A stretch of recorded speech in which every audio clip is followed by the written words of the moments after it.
Bom dia, pessoal. Vamos lá para o nosso cafezinho de hoje.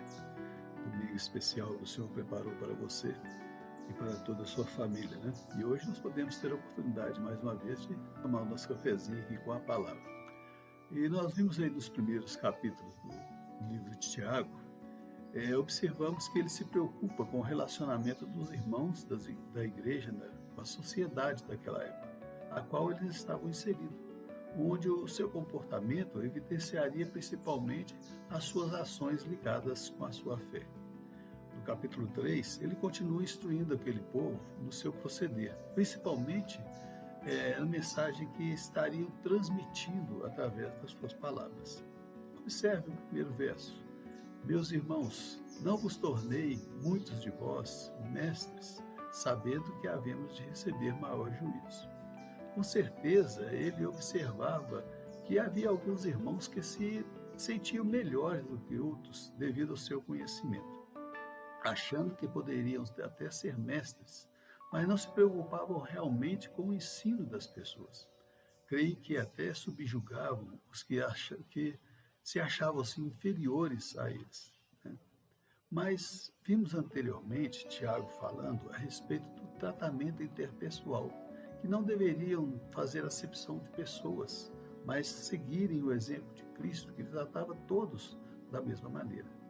No final do verso, ele faz ainda até um alerta sobre receber maior juízo, pois a palavra de Deus nos requer que aqueles que conhecem e praticam devem ser também bons proclamadores, buscando espalhar a verdade às pessoas.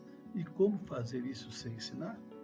Certamente o conhecimento eles estavam guardando para si mesmos. Tem uma passagem, que me preocupa muito a respeito da proclamação da palavra, registrada lá no livro de Ezequiel, no capítulo 3, versos 16 e 18. Diz assim: findos os 7 dias, veio a mim a palavra do Senhor, dizendo: Filho do homem, eu te dei por atalaia sobre a casa de Israel. Da minha boca ouvirás a palavra e os avisarás da minha parte.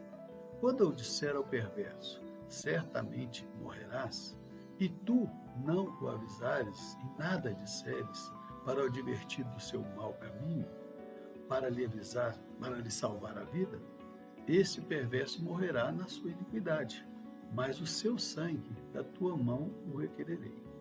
Tiago, conhecedor da palavra e da situação daqueles irmãos, se preocupava com as suas ações e faz esse alerta a eles.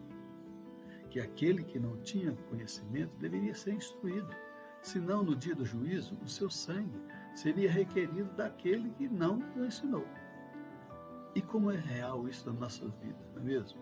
Se Deus nos deu o conhecimento de sua palavra, é com o objetivo de que pudéssemos ensinar aquele que não tem conhecimento, para que ele não se perca. Mas além disso, que aqueles irmãos estavam praticando. Ele observa algo que praticavam que não estava de acordo com os ensinamentos. Estavam tropeçando no falar e fazendo com que outros também tropeçassem. É certo que nós não somos perfeitos. Buscamos diariamente a nossa perfeição e somente será completa no dia do juízo, quando seremos julgados pelo nosso Salvador e Redentor.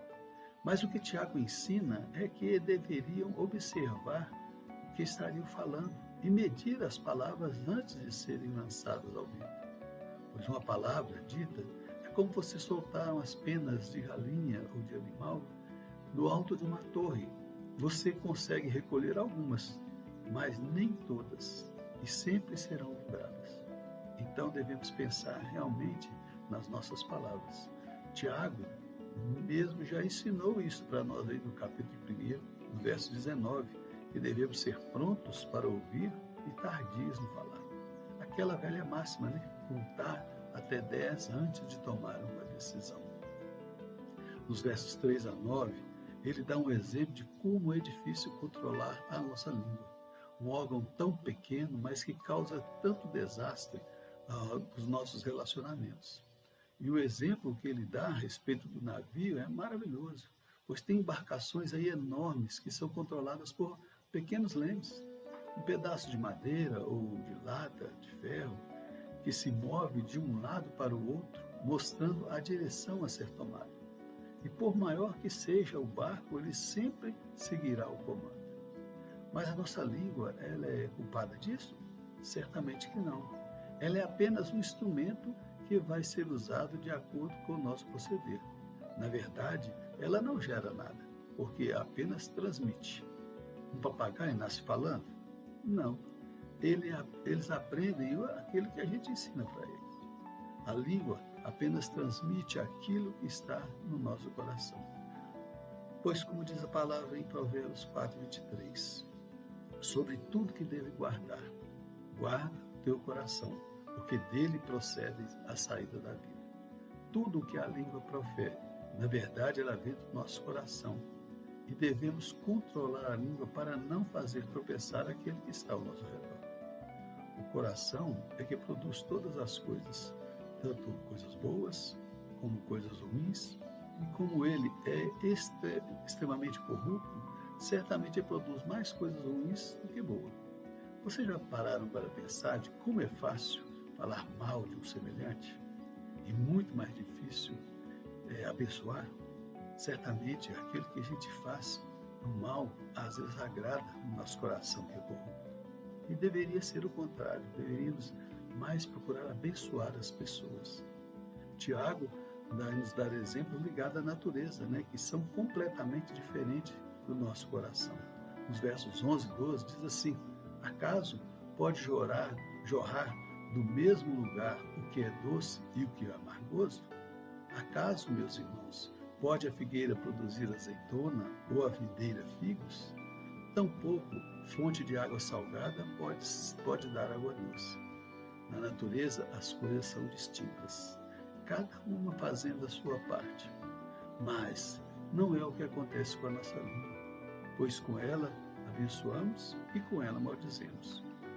Nos versos 7 e 8, Tiago diz que os homens conseguem domar feras selvagens e elas os respeitam, mas o homem não é capaz de domar a própria língua. A palavra do Senhor nos diz que da boca fala o que está cheio o coração, mas devemos controlar a nossa língua, buscar usá-la apenas como um canal de bênção para aqueles que nos rodeiam. E quero te dizer que não é fácil, mas devemos não contar só até 10, mas até 100 ou até 1000. Que Deus nos abençoe e que possamos guardar o nosso coração e usar a nossa língua mais para abençoar as pessoas e não ao dizer, para que sejamos bons mestres no ensino da palavra, usando a nossa língua naquilo que o Senhor quer que façamos. Que Deus nos abençoe, que você tenha uma semana abençoada junto com os teus familiares. E até domingo que vem, se Deus assim nos permitir. Vamos tomar um cafezinho? Tchau, pessoal.